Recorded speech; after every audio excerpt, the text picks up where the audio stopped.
Beatons. I'm Lana. This is my husband, Scott. And our daughter, Clara, is a client of the Anne Carlsen Center in Grand Forks. She was born on November 6th, 2015 with Down syndrome.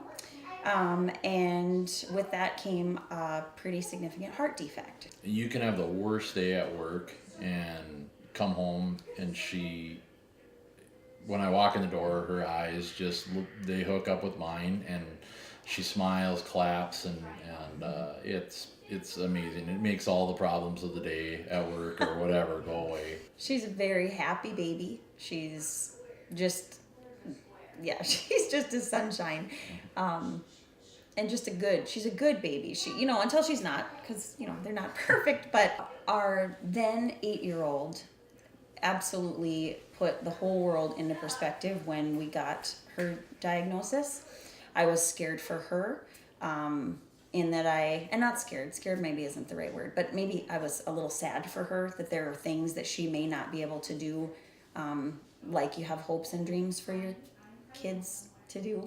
But I knew that she would be, as long as we could get that heart taken care of, we'd be fine. And our 8-year-old was the one that said, we sat them down after we had all the information, and I said, boys, I have something I need to tell you about the baby.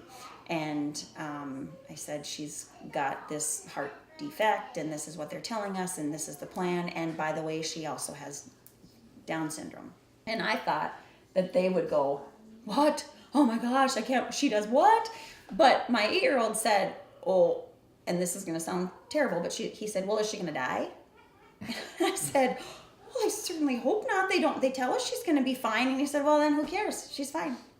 And of course I started to sob. It was like this moment where I just went, yeah, she's going to be fine. We're going to be fine. We're going to get this taken care of. And it's going to be great. It's going to be a different road than we thought we were going to be on. But it's not that scary, and it's not that awful. And the heart was really scary, really, really, really scary.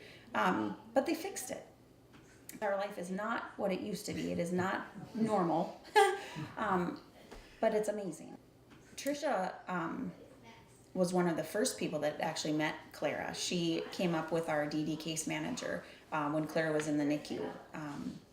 So she was just days old and came up I just want to introduce myself. I'm here for you. Whatever you need, when you're ready, we'll get started. And so within days of being home, we started our home visits, and she comes in weekly and works with Clara. And, besides all the technical OT stuff, Tricia's an OT by trade. And besides all the technical things that she works on, she's just another set of eyes and ears on our child that is invaluable. She was one of the ones that when it was getting real close to time for Clara to have her heart fixed, one of the visits she came in and she said, she just doesn't look like herself today.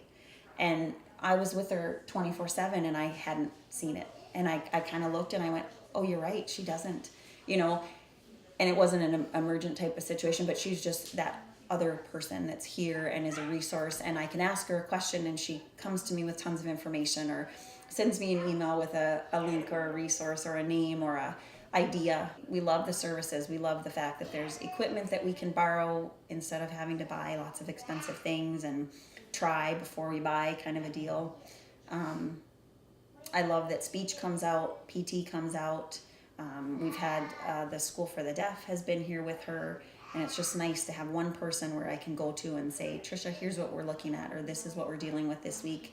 What do you know, or what can you do? How can you help us? And she's been wonderful for our family. And Clara thinks she's pretty awesome. So she gets pretty excited to see Tricia every week. So she has gone from just, even if we're just talking about the feeding, which we work a lot on, she's now eating a little bit. She's eating some of the very early foods, and that's totally because of tips and guidance that we've received from OT. She does private OT also, and speech and PT, but we just pull it all together, and she's just come miles and miles and miles, and especially lately. Tricia will bring in a short little table, and I'll be like, yeah, she's never going to sit at that. Then she puts her at it, she sits, and I'm thinking, oh crap, I didn't even think to try that. So she does just awesome things. But yeah, she's just leaps and bounds. Seems like Trisha helps keep track or keep us on track. Oh, for sure. Of where we need to be. If she doesn't achieve a goal, make sure that we understand that just because she didn't achieve it today doesn't mean she won't achieve it tomorrow. We have been blown away by the care and the just professionalism and the resources that Anne Carlsen has brought to the system for us, and I think for lots. We can't do the things by ourselves financially, just from a purely skills-based. I don't have the skills that they bring into the house every day. I will never claim to. I might know my child better than anybody, but I don't have the skills that I need to do the things that early intervention helps us do. So there's no way that we could be bringing in these things on our own. You just couldn't. And there's so many families that are in that situation.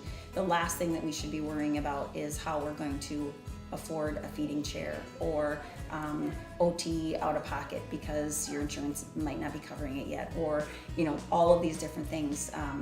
It's just equipment that she needs is expensive, and so I'm not sure where we would be if we didn't have that resource. And so if hopefully someday we'll be out of the early intervention system and into a position where we would be able to contribute ourselves and help another family that is in our situation or one like it, because they certainly have done wonderful things for us.